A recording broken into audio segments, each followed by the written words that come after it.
Hi అందరికీ, ఈ వీడియోలో మనం బొరుగుల ఉగ్గాని తయారీ చూద్దామండి. బొరుగుల ఉప్మా అని కూడా అనొచ్చు.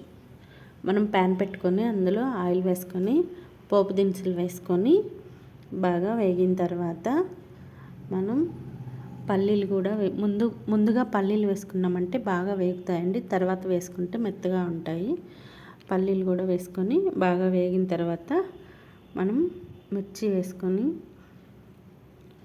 బాగా వేయించుకున్నానండి. తర్వాత ఆనియన్స్ వేసుకున్నాను.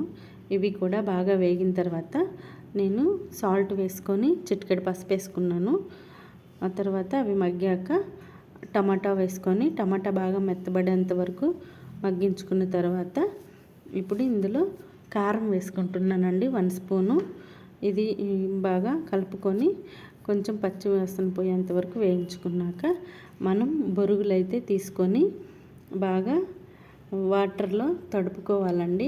వాటర్ తీసుకొని బాగా తడుపుకొని పిండుకున్న తర్వాత ఇప్పుడు మనం ముందుగా ప్రిపేర్ చేసుకున్న మిశ్రమంలో బొరుగులను వేసుకొని బాగా కలుపుకోవాలండి.